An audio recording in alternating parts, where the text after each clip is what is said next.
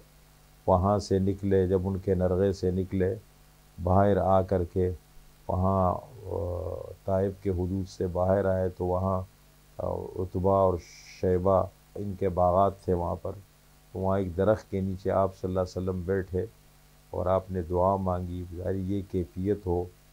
اور یہ انسان پردیسی ہو اور وہ آپ صلی اللہ علیہ وسلم کی ذات ہو، تو ایسے موقع پر ظاہر بات ہے وہ جو دعا آپ صلی اللہ علیہ وسلم نے مانگی ہے وہ بہت ہی یعنی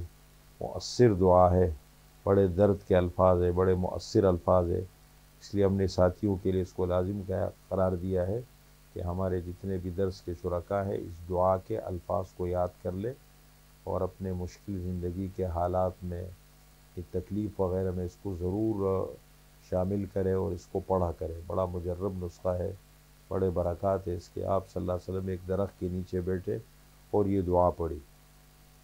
اللہم الیک اشکو ضعف قوتی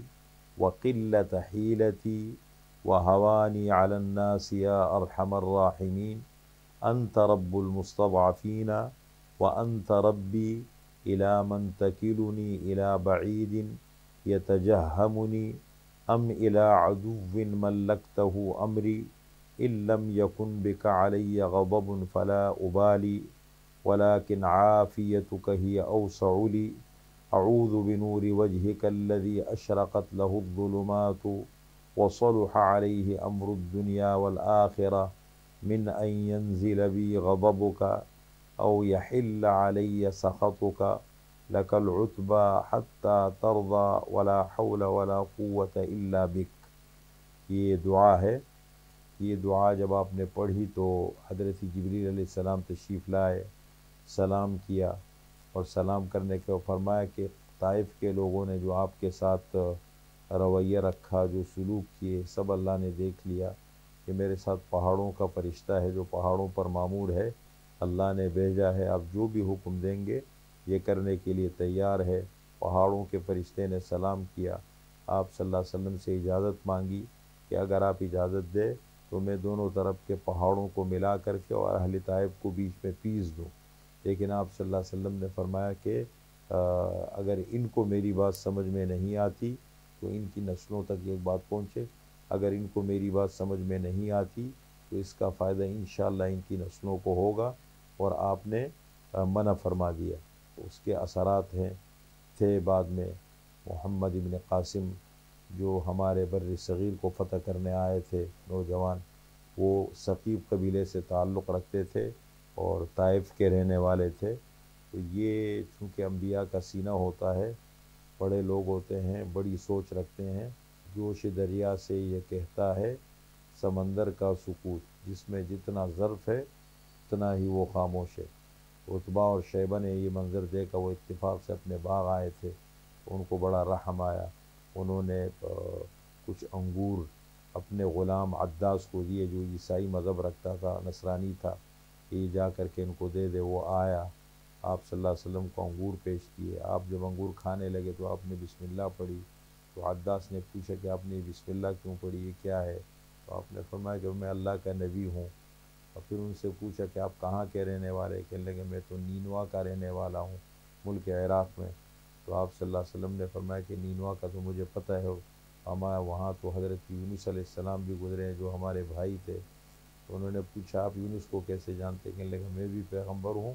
اور وہ بھی پیغمبر تھے۔ انہوں نے آپ کے ہاتھ کو بوسہ دیا،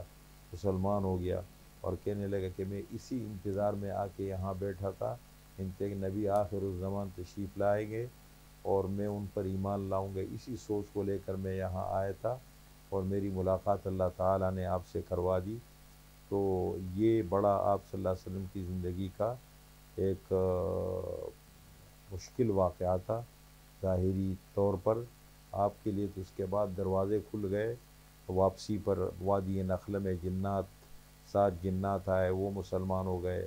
پھر اس کے بعد 2000 جنات الگ سے آئے، وہ مسلمان ہو گئے، پھر اسراء اور معراج کا واقعہ پیش آ گیا، پھر اس کے بعد آپ کی ملاقات انصار سے ہوئی اور انہوں نے آپ کو مدینہ منورہ کی دعوت دی۔ اس مشکل واقعے کے بعد اللہ تعالیٰ نے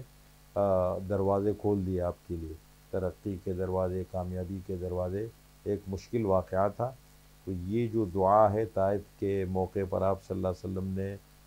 کی ہے، میں اس کا ترجمہ آپ کے سامنے کرتا ہوں۔ اللہم الیک اشکو ضعف قوتی وقلت حیلتی وہوانی علی الناس یا ارحم الراحمین۔ اے اللہ، آپ ہی کے سامنے میں شکایت کرتا ہوں اپنی کمزوری کا اور اپنی تدبیر کی کمی کا اور لوگوں کی نظروں میں کمتر ہونے کا۔ اے ارحم الراحمین، انت رب المستضعفین، آپ کمزوروں کے رب ہیں، وانت ربی، اور آپ میرے رب ہیں، الی من تکلنی، آپ مجھے کس کے حوالے کر رہے ہیں، الی بعید یتجہمنی،